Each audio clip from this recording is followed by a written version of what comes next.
Bismillahirrahmanirrahim. Assalamualaikum warahmatullahi wabarakatuh. Al-Fatihah. A'udzu billahi minasy syaithanir rajim. Bismillahirrahmanirrahim.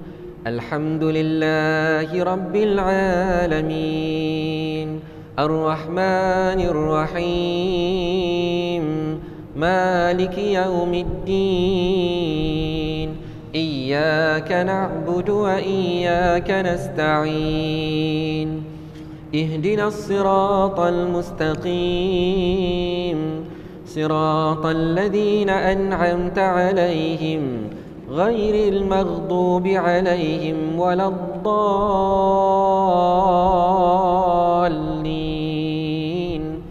آمين.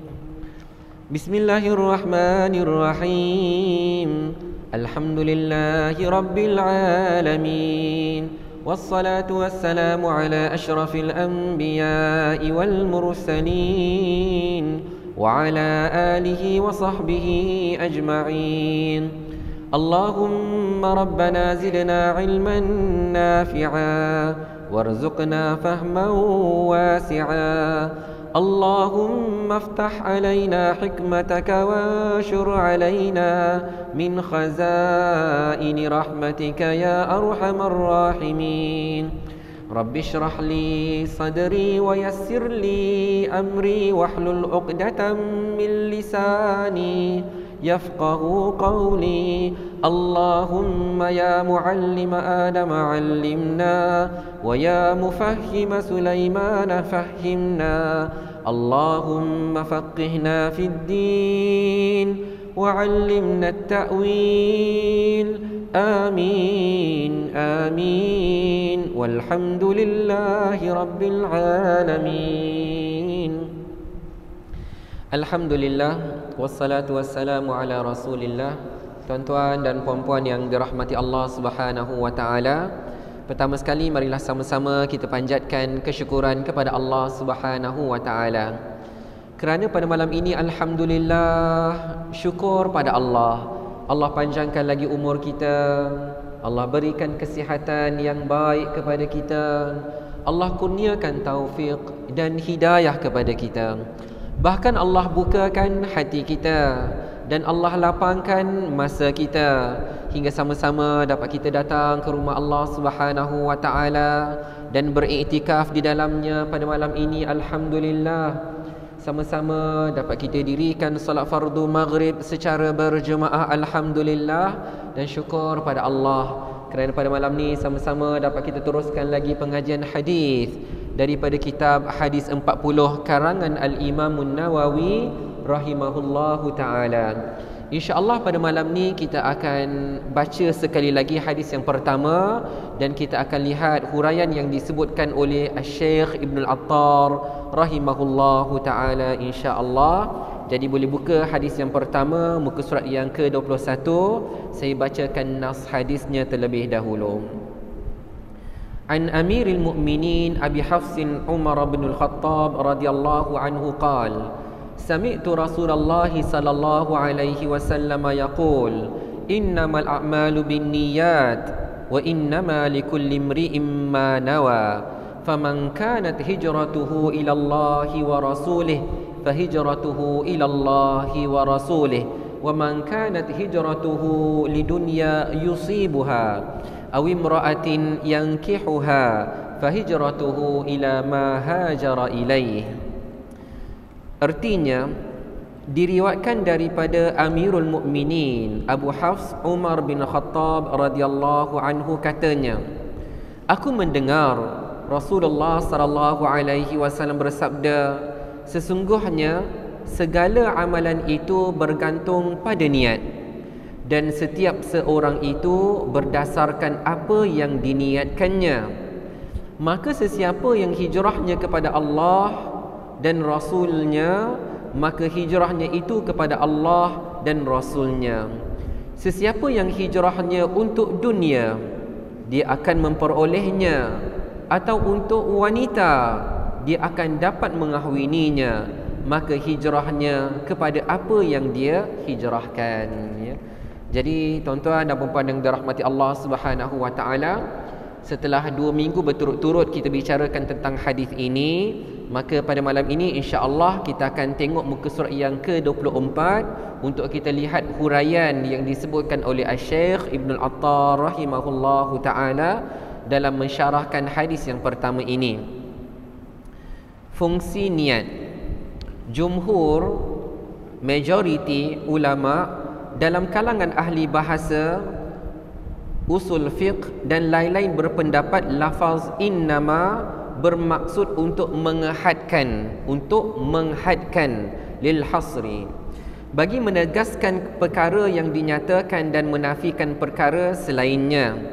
Maka maksud hadis ini ialah segala perbuatan dikira berdasarkan niat dan tidak dikira sesuatu perbuatan yang tidak disertai dengan niat. Ini adalah apa yang kita bicarakan pada minggu yang lalu, tuan-tuan dan puan-puan yang dirahmati Allah Subhanahu wa taala. Setiap perbuatan kita, sama ada ibadah ataupun adat, ibadah seperti salat, seperti sedekah, seperti membaca Al-Quran, niatnya adalah untuk mendekatkan diri kepada Allah. Niatnya ikhlas kerana Allah, niatnya untuk mendapat ganjaran daripada Allah. Semuanya kerana Allah Subhanahu wa taala. Manakala kita dah bicarakan juga bahawa perkara-perkara adat, ya, adat ni bukan adat budaya tu, tetapi adat kebiasaan ataupun perkara-perkara yang memang kita lakukan hari-hari.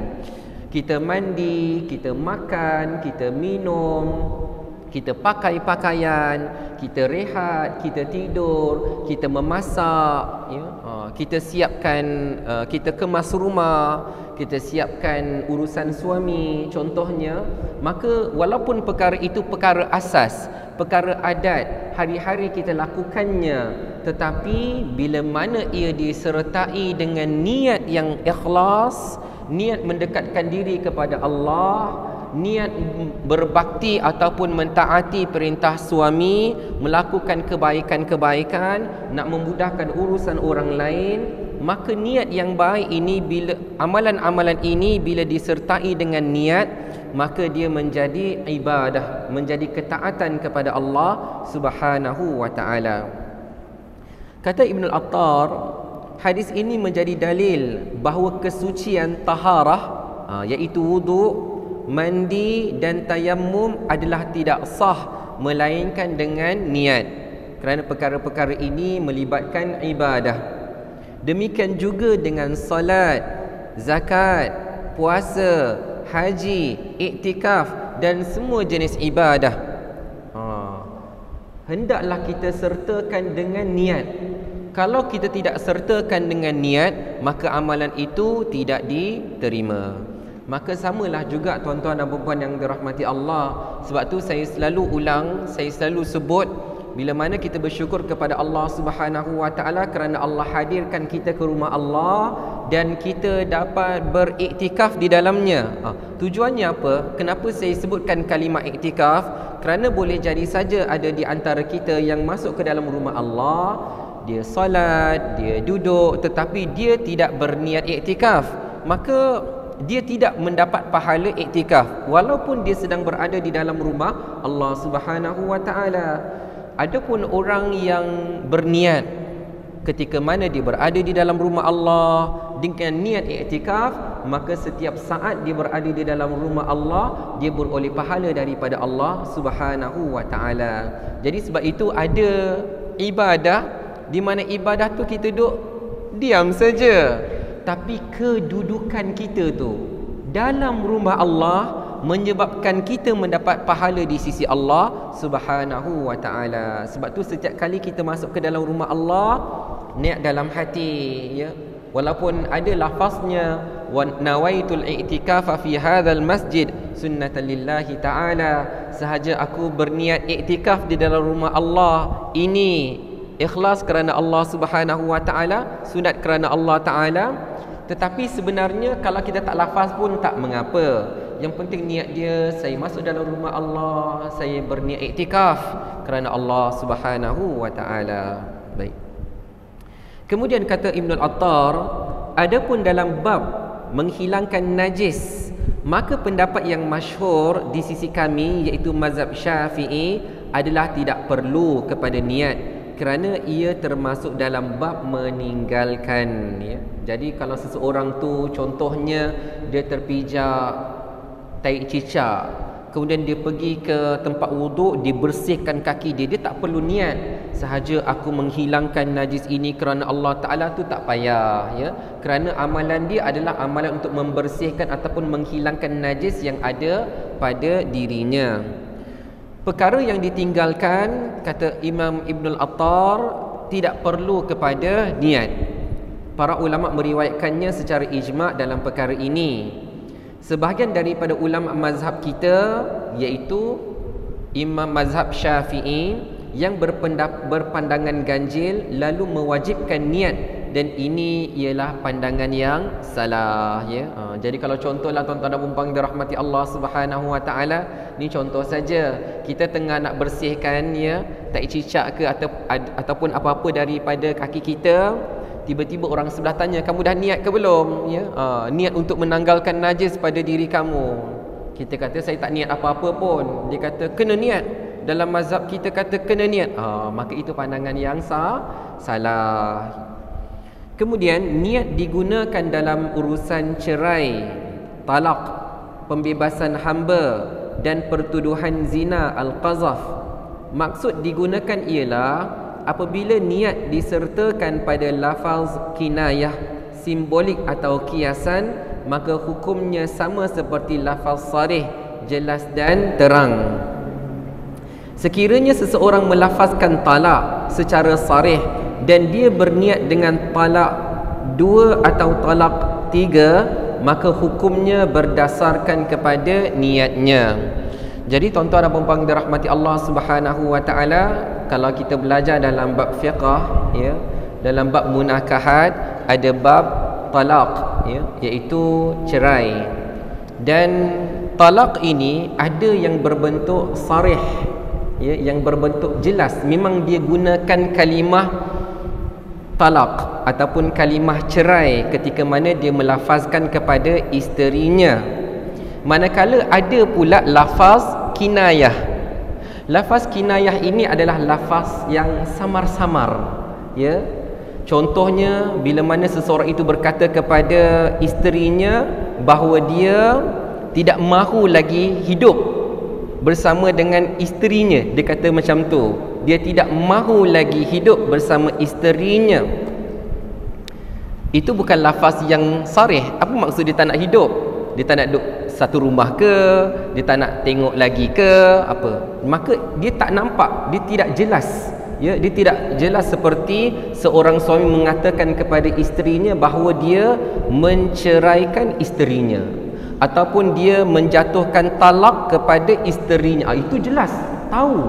Tetapi kalau dia kata, contohlah seseorang tu dia kata saya tak nak tengok lagi, dia tak nak tengok lagi muka isterinya sampai bila-bila. Apa maksud dia tu? Kita tak tahu. Jadi sekiranya dalam ketika mana dilafazkan lafaz itu, lafaz yang tidak sarih ataupun kita katakan kinayah yang samar-samar, apa maksud dia kita pun tak tahu, maka kena rujuk kepada niat dia. Apa niat dia? Kalau dia berniat untuk menceraikan isterinya, maka lafaz tadi itu walaupun kinayah menyebabkan dia berpisah dengan isterinya juga, ya. Jadi jatuhlah talak. Jadi itu peranan niat, peranan niat. Baik. Demikian juga sekiranya dia berniat secara dah jelaskan tadi. Sekiranya dia berniat secara sarih sesuatu yang tidak dituntut oleh agama pada perkara antara dirinya dengan Allah Ta'ala, maka perkara tersebut tidak diterima pada zahirnya. Sabda Rasulullah sallallahu alaihi wasallam, wa innama likulli imri'in ma nawa. Artinya, dan sesungguhnya untuk setiap orang itu berdasarkan apa yang diniatkannya. Yang ini kita dah jelaskan. bahawa kalaulah niatnya tu niat yang baik, nak dapat ganjaran daripada Allah, maka dia akan dapat apa yang dia niatkan. Tetapi sekiranya dia buat sesuatu kebaikan ataupun dia lakukan apa-apa amalan yang tujuannya untuk mendapat pujian daripada manusia, betul-betul dia akan dapat pujian. Kalau dia nak dapatkan balasan daripada manusia, orang sanjung dia, betul-betul orang akan sanjung dia. Tapi bila mana dia dapat apa yang dia niatkan itu, maka tidak ada lagi balasan untuknya di akhirat nanti. Para ulama berpendapat, faedah menyebutkan ungkapan tersebut setelah innamal a'malu binniyat ialah satu penerangan bahawa penentuan terhadap perkara yang diniatkan ialah satu syarat, ya. Sekiranya seseorang itu mempunyai salat qada, maka tidak memadai hanya berniat solat yang luput itu, tetapi disyaratkan berniat jenis solat tersebut sama ada zuhur atau asar atau selainnya. Jadi tuan-tuan dan puan-puan dirahmati Allah, kalau masih ingat lagi pada minggu lepas kita dah bicarakan tentang bahawa peranan niat itu adalah untuk membezakan di antara ibadah fardu dengan fardu yang lain, ataupun di antara ibadah yang fardu dengan ibadah yang sunat. Contoh macam mana tuan-tuan dan puan-puan dirahmati Allah, kalau seseorang itu melaksanakan solat 2 rakaat, ya, kita nampak dia solat 2 rakaat, tapi kita tak tahu sama ada dia solat sunat tahiyatul masjid ke, solat fardu subuh ke, solat sunat qabliyah ke, kita tak tahu. Melainkan yang membezakannya adalah niat dia. Begitulah juga niat membezakan di antara amalan sunat dengan amalan sunat yang lain, ya. Kemudian kita dah bicarakan juga bahawa niat juga membezakan di antara ibadah yang tunai dengan ibadah yang qada. Kalau bila mana dia dirikan solat qada, contohnya dia kata saja aku solat qada kerana Allah Ta'ala, tapi tanpa menyebutkan solat zuhur yang dia qada ke, solat asar yang dia qada ke, maka tidak memadai. Begitulah juga sekiranya seseorang itu dia solat qada, dia niat saja aku solat fardu zuhur kerana Allah Ta'ala, tapi dia tak niatkan untuk qada, maka tak dapat juga. Sebab itu pentingnya peranan niat. Kemudian yang terakhir kita dah bicarakan bahawa peranan niat itu adalah untuk membezakan di antara ibadah dengan adat kebiasaan kita, seperti mandi. Hari-hari kalau kita mandi yang biasa-biasa, tak ada niat, tidak mengapa. Tapi apabila kita mandi untuk mengangkat hadas besar, mesti kena niat ke? Ya, mesti ada niat untuk mengangkat hadas besar, ataupun kita niat mandi wajib kerana Allah Ta'ala. Kata Ibn al-Attar rahimahullahu ta'ala, kalau bukan kerana lafaz yang kedua, wa innama likulli imri'in ma nawa, maka lafaz yang pertama telah menetapkan sahnya niat tanpa perlu menentukannya atau ada keraguan pada perkara tersebut. Baik, tuan-tuan dan puan-puan dirahmati Allah, kita berpindah kepada buku surat yang ke-26 tentang hijrah. Sabda Rasulullah SAW pada rangkap yang ketiga lah. Kalau yang pertama tu innamal a'malu binniyat, rangkap yang kedua innamal likulli imri'in ma nawa, rangkap yang ketiga faman kanat hijratu ilallahi wa rasulih fa hijratu ilallahi wa rasulih. Baik, artinya sesiapa yang hijrahnya kepada Allah dan Rasulnya, maka hijrahnya itu kepada Allah dan Rasulnya. Ibn al-Attar berkata, sesiapa yang bermatlamatkan dengan hijrahnya kerana Allah, dia akan dikurniakan pahala oleh Allah. Manakala sesiapa yang bermatlamatkan dunia atau wanita, maka perkara itulah yang akan didapatinya. Dia akan dapat apa yang dia niatkan. Tiada bahagian baginya pahala dan syurga pada hari akhirat disebabkan hijrahnya ini. Siapa yang dia berhijrah untuk dapatkan keduniaan, Allah akan bagi, tetapi baginya tidak ada lagi balasan pada hari akhirat nanti. Baik, jadi tuan-tuan dan puan-puan dirahmati Allah Subhanahu wa ta'ala, Asal makna hijrah adalah meninggalkan. Yang dimaksudkan pada hadis ini adalah meninggalkan tanah air. Tetapi walaupun fokus hadis ini tertumpu kepada hijrah daripada satu tempat ke satu tempat, sebenarnya hijrah juga bermaksud umum, iaitu meninggalkan zaman silamnya yang buruk. Dia bukan sekadar meninggalkan tempat saja, tapi meninggalkan perangai-perangainya yang lama, akhlak yang buruk, sifat pemalasnya, sifat bakhilnya. Dia tinggalkan yang buruk-buruk itu, lalu dia berpindah kepada amalan yang baik-baik, maka itu juga termasuk dalam kategori hijrah. Sebab itu tuan-tuan dan puan-puan dirahmati Allah, penting sekali apabila kita belajar tentang hadis ini, hadis tentang niat, maka kita kena selalu konsisten. Selalu. Dia bukan sekali saja kita berniat untuk mendekatkan diri kepada Allah, kita nak berubah ke arah kebaikan, tak. Tapi selalu kena renew niat kita. Ya Allah, aku nak jadi semakin baik. Ya Allah, perbaikilah kehidupanku. Ya Allah, dekatkanlah aku denganmu. Ya Allah, kita nak semakin banyak ibadah kepada Allah, nak semakin baik akhlak kita. Kita selalu minta kepada Allah Subhanahu wa taala. Yang menjadi perkara bahaya dalam hidup kita sebenarnya adalah apabila kita rasa selesa. Kita rasa okey dah hidup kita sekarang ni kan. Sekali-sekala pergi masjid, okey dah. Tak, tuan-tuan dan puan-puan dirahmati Allah, kita sentiasa kena improve, sentiasa kena tambah baik lagi, hijrah lagi. Kalau contohlah kita dah hijrah, dalam arti kata kita dapat solat fardu berjemaah maghrib isyak saja, maka ada hijrah seterusnya, tambah dengan solat fardu subuh pula. Kalau kita dapat maghrib isyak subuh, ada lagi hijrah untuk kita, tambah lagi untuk solat fardu zuhur dan asar di rumah Allah.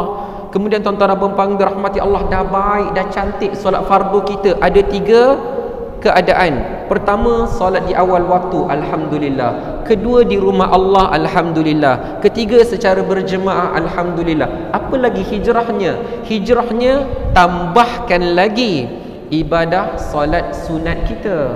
Tambahkan lagi solat sunat kita.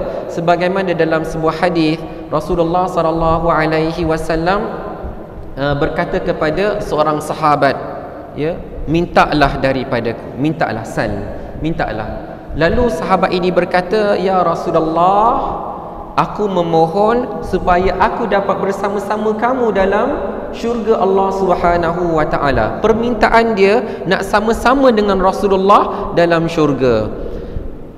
Maka tuan-tuan dan puan-puan dirahmati Allah, kata Rasulullah SAW, kalau begitu kamu perbanyakkanlah sujud, kamu bantulah aku untuk menunaikan permintaan kamu itu dengan perbanyakkan sujud kepada Allah. Maka para ulama yang mensyarahkan hadis perbanyakkanlah sujud itu berkata, tidak memadai dengan kita dirikan solat fardu saja, tapi solat sunat rawatib, qabliyahnya, ba'diyahnya, witirnya, tahajudnya, taubatnya, tahiyatul masjidnya, duhanya. Maka kita perbanyakkan solat-solat selain daripada solat fardu, maka solat sunat. Ada saja ruang untuk hijrah. Jangan kita kata yang okey dah sekarang ni dah okey dah baik dah. Tak, tuan-tuan dan puan-puan dirahmati Allah Subhanahu wa taala. Kalau kita kata kita hari ni alhamdulillah tiap-tiap minggu tak pernah miss hari Jumaat, mesti kita masukkan duit dalam tabung, ada hijrah lagi ke? Masih ada lagi. Masih ada ruang untuk baiki. Ya, bukan Jumaat saja, tapi hari-hari. Tapi kita berhijrah untuk kita perbaiki diri kita, untuk infak, menjadikannya hari-hari. Jadi tuan-tuan dan puan-puan dirahmati Allah, kita pun kata alhamdulillah ustaz, saya hari-hari pagi-pagi datang rumah Allah, solat fardu subuh berjemaah. Sebelum solat fardu subuh lagi saya dah sedekah. Masih ada ruang lagi untuk hijrah, infak. Ada lagi tuan-tuan dan puan-puan dirahmati Allah, kita dah bagi makan kepada orang miskin, kita dah bagi makan pada anak yatim, kita dah bantu orang-orang gelandangan, kita dah ini, kita dah itu, kita dah infak untuk bina masjid, untuk membantu sekolah-sekolah tahfiz. Banyak lagi tuan-tuan dan puan-puan dirahmati Allah. Jangan rasa selesa dengan apa yang kita ada. Kalau kita rasa dah okeylah sekarang ni, okey dah, tak payah lagi tambah-tambah, maka tidak akan berlaku lagi hijrah dalam diri kita. Sedang kita sentiasa nak makin baik, supaya bila mana kita kembali kepada Allah Subhanahu wa taala, kita dapat lakukan yang terbaik untuk Allah Subhanahu wa taala. Baik.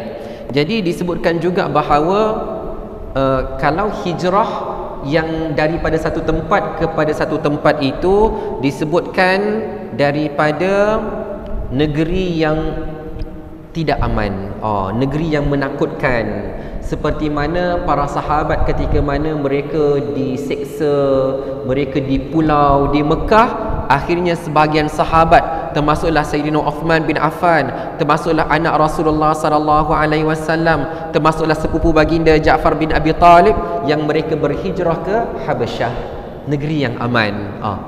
Manakala ada hijrah yang kedua, iaitu hijrah daripada negeri kufur, ya, orang-orang kafir Quraisy, ya, daripada Mekah. Pada waktu itu mereka berhijrah ke Madinah, iaitu negeri di mana orang beriman kepada Allah Subhanahu wa taala, ya.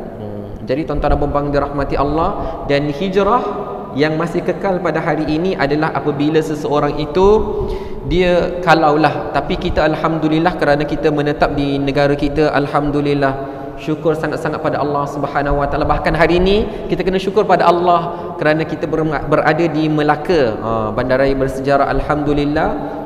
Kita tak ada sekatan, ya, PKPB, sebagaimana saudara-saudara kita di Kuala Lumpur, di Selangor, di Putrajaya, mereka tak dapat hadir solat jemaah macam kita dalam tempoh inilah, tuan-tuan dan puan-puan dirahmati Allah. Syukur pada Allah Subhanahu wa taala.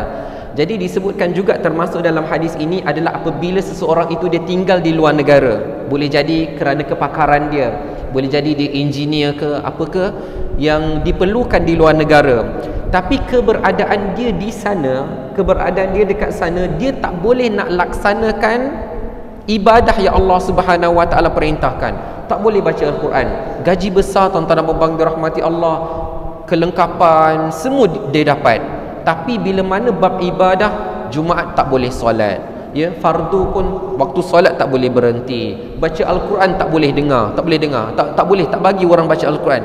Maka dekat situlah kalau dia menetap di tempat itu, maka dia kena berhijrah, dia kena tinggalkan tempat tersebut. Dia kena tinggalkan tempat tersebut, tempat yang dia tak boleh nak melaksanakan perintah Allah Subhanahu wa taala, dan dia pergi ke tempat yang dia boleh melaksanakan perintah Allah Subhanahu wa taala, ya. Jadi bila mana kita kata berhijrah ini, tuan-tuan dan puan-puan dirahmati Allah, kalaulah niat kita berhijrah kerana Allah dan kepada Rasulullah, maka tak perlu risau. Jangan risau, kalau saya berhenti, kalau saya pindah tempat lain ustaz, ya, macam mana gaji saya, macam mana pekerjaan saya, ya. Dia nak berhijrah, tapi dalam masa yang sama, ustaz, saya nak solat berjemaah, saya nak beribadah, nak berbaca Al-Quran, saya nak puasa, tapi tempat saya tak boleh. Tapi apa yang mereka sediakan, gaji besar, tempat tinggal mewah, contoh-contoh lah kan. Kita kena ingat satu hadis Rasulullah sallallahu alaihi wasallam, baginda bersabda, innaka lan tad'a syai'an lillahi azza wa jalla illa baddalaka Allahu bihi ma huwa khairul laka minhu. Sesungguhnya jika engkau meninggalkan sesuatu kerana Allah, kamu nak yang terbaik, kamu nak dekatkan diri kepada Allah, kamu tinggalkan pekerjaan itu, contohlah, ya, ataupun dia tinggalkan zaman silam dia berubah menjadi lebih baik kerana Allah, sedangkan dia tahu boleh jadi saja dengan dia tinggalkan tempat itu, dia tinggalkan industri itu, boleh jadi merugikan dia, boleh jadi secara zahirnya merugikan dia. Tapi bila mana niatnya ikhlas kerana Allah Subhanahu wa taala, janji Rasulullah sallallahu alaihi wasallam bagi orang yang macam ini, yang meninggalkan zaman silamnya kerana Allah Subhanahu wa taala, nescaya Allah akan memberikan ganti kepada kamu dengan yang lebih baik. Ya, Allah akan gantikan. Jangan risau tuan-tuan dan puan-puan dirahmati Allah. Kerana dunia ini milik siapa? Milik Allah Subhanahu wa taala. tidaklah dengan kita meninggalkan perkara yang tidak disukai oleh Allah Subhanahu wa taala kepada perkara yang Allah suka lalu Allah abaikan kita. Tak, mustahil Allah Subhanahu wa taala tinggalkan kita. Tetapi Allah Subhanahu wa taala pasti akan berikan kebaikan kepada kita. Bahkan kata Rasulullah sallallahu alaihi wasallam bahawa Allah akan gantikan sesuatu yang lebih baik daripada apa yang kita tinggalkan, ya. Jadi tuan-tuan dan puan-puan dirahmati Allah Subhanahu wa taala, kata Ibnu Attar lagi, disebutkan wanita dan dunia dalam hadis ini mempunyai dua kemungkinan, ya. Pertama, berdasarkan latar belakang hadis ini, seorang lelaki berhijrah dengan tujuan mengahwini seorang wanita yang dikenali sebagai Ummu Qais. Maka lelaki itu digelar Muhajir Ummu Qais, orang yang berhijrah kerana Ummu Qais, ya.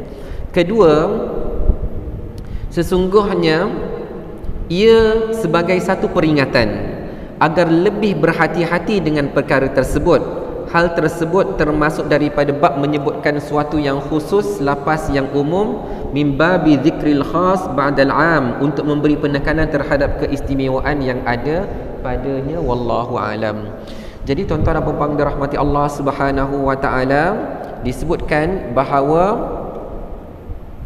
orang yang berhijrah, ya, daripada satu tempat ke satu tempat itu bukan kerana Allah dan bukan kerana Rasulullah, tetapi untuk dapatkan dunia, maka dia tidak dikenali sebagai muhajir, tetapi dia dikenali sebagai tajir, sebagai saudagar. Dia berpindah satu tempat ke satu tempat tu untuk dapat keduniaan. Dia tak dapat gelaran muhajir, tetapi dia dapat gelaran tajir, yang bererti saudagar.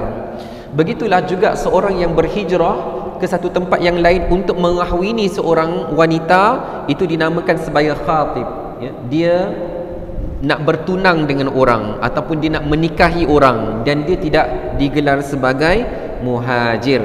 Jadi sebab itu hati-hati tuan-tuan dan puan-puan yang dirahmati Allah. Kalaupun Allah Subhanahu wa taala tunjukkan kita jalan yang baik, jalan mendekatkan diri kepada Allah Subhanahu wa taala, dapat datang ke rumah Allah, janganlah kita berniat nanti minta-minta orang nampak, kan. Orang kata saya dah berubah, kan. Saya kan baru balik haji contohnya.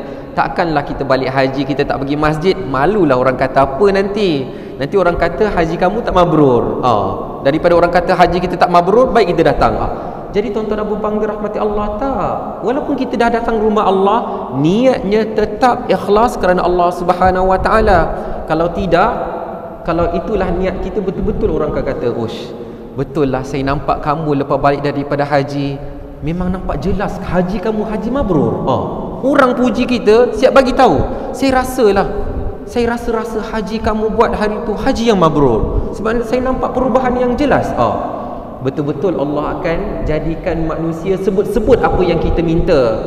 Tapi ada lagi balasan, kita datang ke rumah Allah masih ada lagi balasan? Tak ada lagi, tuan-tuan dan puan-puan dirahmati Allah, kerana Allah telah sempurnakan permintaan kita dalam urusan tersebut. Baik. Jadi pada penghujung bab ini kata Al-Imam Ibn Al-Attar tentang pengajaran hadis, yang pertama, kepentingan dan kelebihan niat yang baik. Penting sekali. Hal ini demikian kerana semua amalan berpaksikan niat. Kalau dia buat satu ibadah ikhlas kerana Allah, Allah akan bagi balasan di dunia, bahkan dia dapat di akhirat nanti. Sebab tu dalam surah Al-Lail Allah Subhanahu wa taala sebutkan, wa inna lana lal akhirata wal ula, dan sesungguhnya milik Allah akhirat dan dunia, duduk milik Allah. Jadi apa yang kita risau? Kalau kita buat baik, tuan-tuan dan puan-puan dirahmati Allah, tak perlu harap orang bagi balasan pada kita, tak perlu. Kerana Allah yang memiliki dunia, Allah akan bagi balasan pada kita. Allah yang memiliki akhirat, Allah akan bagi ganjaran kepada kita. Tak payah risau lagi. Tak perlu harapkan manusia lagi, tuan-tuan dan puan-puan yang dirahmati Allah, ya. Adapun kalau kita berharap kepada manusia, maka dia merosakkan amalan kita dan kita tidak akan dapat apa-apa di sisi Allah Subhanahu wa taala. Yang kedua, penerimaan atau penolakan sesuatu amalan, besar atau kurang pahala dan ganjaran bagi seseorang manusia adalah berbeza.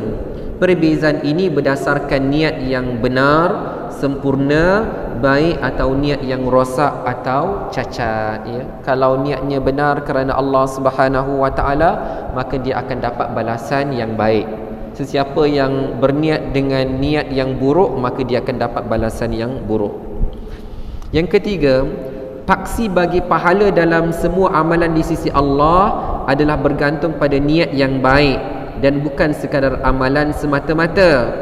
Dari sinilah orang munafik tidak memperolehi manfaat daripada amalan-amalan mereka disebabkan hilangnya niat yang baik dan kesyacatan pada niatnya. Kita dah sebutkan tuan-tuan dan puan-puan dirahmati Allah Subhanahu wa taala bahawa orang-orang munafik bila mana sampai solat Zuhur, mereka solat sama-sama di Masjid Nabawi bersama dengan para sahabat dalam barisan saf yang sama. Tapi tujuan dia apa tuan-tuan dan puan-puan dirahmati Allah? Qamu kusala yuraunan nas.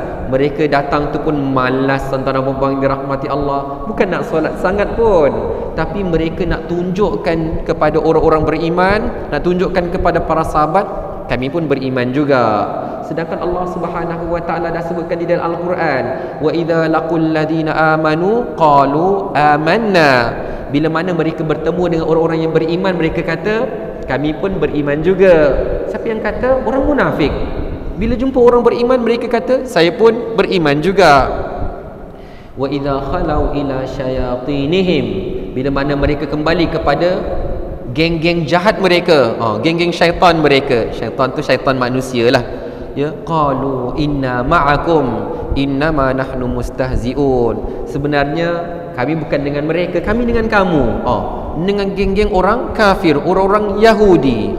Jadi tuan-tuan dan puan-puan dirahmati Allah Subhanahu wa taala, walaupun mereka tadi solat Zuhur dan solat Asar sama-sama dengan para sahabat, amalan mereka tak diterima oleh Allah Subhanahu wa taala. Kenapa saya sebut Zuhur dan Asar saja? Sebab mereka susah nak datang maghrib, isyak, subuh tuan-tuan dan puan-puan dirahmati Allah. Pada zaman Rasulullah sallallahu alaihi wasallam, bila mana mereka dirikan solat fardu subuh, hampir-hampir saja tidak mengenali orang di sebelahnya kerana gelap sekali. Jadi waktu tu datang ke tak datang ke sama saja, baik tak payah datang. Orang-orang munafik tak datang. Jadi mereka tahu waktu Zuhur dan Asar, waktu terang benderang, mereka kena datang. Tetapi niat mereka bukan ikhlas kerana Allah. Kemudian yang keempat, niat yang benar semestinya berada atas sunnah nabawi sehingga ia diterima di sisi Allah Subhanahu wa taala. Imam Al-Fudail bin Iyad rahimahullah taala menyatakan berhubung firman Allah dalam surah Al-Mulk, alladzi khalaqal mauta wal hayata liyabluwakum ayyukum ahsanu amala wa huwal azizul ghafur. Dialah yang menjadikan mati dan hidup. Allah lah yang menjadikan mati dan hidup supaya dia menguji kamu, siapa antara kamu yang lebih baik amalnya, dan dia maha perkasa lagi maha pengampun. Sesungguhnya amalan yang ikhlas tetapi dilakukan secara tidak betul tidak akan diterima. Demikian juga amalan yang dilakukan secara betul namun tidak ikhlas, maka ia juga tidak diterima. Suatu amalan itu tidak akan diterima sehinggalah amalan tersebut dilakukan dalam keadaan ikhlas dengan cara yang betul. Beliau menyatakan orang yang ikhlas adalah apabila dia melakukan amalan semata-mata kerana Allah, dan amalan yang betul itu apabila dilakukan berdasarkan sunnah Rasulullah sallallahu alaihi wasallam. Sebab itu syarat penerimaan amalan itu ada dua. Sama ada solat kita diterima ataupun tidak, ada dua lah. Yang pertama, niat ikhlas kerana Allah. Kalau tidak ikhlas, maka tidak diterima oleh Allah. Yang kedua, caranya hendaklah menepati cara yang ditunjukkan oleh Rasulullah sallallahu alaihi wasallam. Kalau caranya tak betul, maka tidak diterima juga. Contoh paling mudah tuan-tuan dan puan-puan dirahmati Allah, bila mana seseorang itu dirikan solat, ya, solat fardu zuhur contohnya, tapi tidak dilakukan dalam waktu zuhur, dilakukan dalam waktu asar, cara salah kan tuan-tuan dan puan-puan dirahmati Allah. solat fardu zuhur itu mesti dilakukan dalam waktu zuhur sebagaimana ditunjukkan oleh Rasulullah sallallahu alaihi wasallam. Kalau dilakukan pada waktu yang lain maka tidak diterima. Sama juga dengan zakat fitrah, tuan-tuan dan puan-puan dirahmati Allah, tempohnya adalah apabila masuknya Ramadan hingga dan dia berakhir sehinggalah sebelum imam solat, ya. Jadi bila mana dah salat maka tidak lagi diterima zakat fitrah. Adapun kalau dilakukan dalam bulan-bulan yang lain, macam bulan ni dia bayar zakat fitrah, maka ia bukan dikira sebagai zakat fitrah, ia dikira sebagai sedekah. Kemudian tuan-tuan dan puan-puan dirahmati Allah, hadis berbicara tentang matlamat niat sahaja dan tidak bermaksud bahawa niat sudah mencukupi dan tidak memerlukan amalan. Sedangkan lafaz hadis dan maksud hadis ini menguatkan perkara tersebut. Ini juga kita dah sentuh bahawa niat saja tidak memadai. Niat mestilah disertakan dengan amal, dengan perbuatan. Yang keenam, salah satu kaedah dalam metodologi pendidikan ada menyebut sesuatu kaedah atau prinsip hendaklah dinyatakan contoh bagi menjelaskan lagi kaedah dan prinsip tersebut. Berdasarkan hadis ini, Rasulullah SAW menjelaskan kaedah iaitu setiap amalan bergantung kepada niat. Kemudian baginda menyatakan contoh bagi menjelaskannya iaitu hijrah, ya. Jadi hijrah itu perbuatan, tapi hijrah itu bergantung kepada niatnya. Jadi yang nombor 6 ni nak bagi tahu bahawa dalam hadis Rasulullah SAW, dalam pengajaran baginda, bila baginda dah bagi satu ilmu, baginda datangkan dengan contohnya supaya orang lebih mudah faham. Oh, maksudnya kalau kita hijrah mesti ada niat yang ikhlas, maka itulah yang disebutkan. Yang ketujuh, Imam Ibnul Mubarak rahimahullahu ta'ala berkata, betapa banyaknya amalan yang besar namun dikecilkan oleh niatnya. Buktinya daripada hadis ini, seorang lelaki yang melakukan amalan besar iaitu berhijrah, namun amalannya menjadi kecil dan hilang disebabkan kerosakan pada niatnya. Kan dia niat tadi untuk mengahwini seorang wanita, rupa-rupanya hijrah susah juga, jauh berjalan, penat berjalan, ya. Tapi rupa-rupanya amalan dia tu tak dikira, walaupun penat, walaupun berat, tapi kerana niatnya salah maka jadi kecil, bahkan hilang di sisi Allah Subhanahu wa ta'ala. Dan yang terakhir, perkara yang paling melalaikan ialah dunia, dan perkara yang mengurangkan agama ialah syahwat. Oleh itu Nabi Muhammad SAW menyatakannya secara khusus sebagai satu isyarat agar berhati-hati terhadapnya. Berhati-hati terhadap apa? Terhadap dunia, kerana dia boleh menjauhkan kita daripada Allah Subhanahu wa ta'ala. Jadi tuan-tuan dan puan-puan dirahmati Allah Subhanahu wa ta'ala, demikianlah hadis yang pertama yang dapat kita huraikan, ya, pada minggu yang lalu dan pada malam ini. Mudah-mudahan diberkati Allah Subhanahu wa ta'ala. InsyaAllah pada minggu hadapan kita akan mulakan hadis yang kedua, iaitu hadis yang dikenali sebagai hadis Jibril. InsyaAllah. Dan untuk makluman semua yang belum dapat kitab lagi, ada lebih kurang 100 buah kitab yang akan sampai insyaAllah, dan saya akan cuba edarkan pada minggu hadapan, ya. Kalau yang belum dapat lagi jangan risau, kerana saya pun dah kontak dengan yang menghantar kitab kita sebelum ini, katanya belum ada stok lagi, tapi dia akan cuba dapatkan minggu hadapan insya-Allah. Jadi mudah-mudahan yang belum dapat kitab akan dapat kitab. Jadi sekali itu saja, yang baik itu datang daripada Allah Subhanahu wa taala, yang salah dan silap daripada kelemahan diri saya sendiri. Saya mohon ampun daripada Allah dan mohon kemaafan daripada tuan-tuan dan puan-puan yang dirahmati Allah. Wa barakallahu fikum wa jazakumullahu khairan katsira. Terima kasih pada semua yang hadir pada malam ini, dan terima kasih semua yang menonton secara live. Mudah-mudahan kita semua diberkati oleh Allah. Kita akhiri kuliah kita dengan tasbih kafarah dan suratul Asr. Bismillahirrahmanirrahim. Wal 'asr innal insana lafi khusr إلا الذين آمنوا وعملوا الصالحات وتواصوا بالحق وتواصوا بالصبر سبحانك اللهم وبحمدك أشهد أن لا إله إلا أنت أستغفرك وأتوب إليك بسم الله الرحمن الرحيم الحمد لله رب العالمين والصلاة والسلام على أشرف الأنبياء والمرسلين وعلى آله وصحبه أجمعين اللهم إنا نسألك علما نافعا ورزقا طيبا وعملا متقبلا ربنا آتنا من لدنك رحمة وهيئ لنا من أمرنا رشدا ربنا آتنا في الدنيا حسنة وفي الآخرة حسنة وقنا عذاب النار وصلى الله على سيدنا محمد وعلى آله وصحبه وسلم والحمد لله رب العالمين وبارك الله فيكم والسلام عليكم ورحمة الله وبركاته.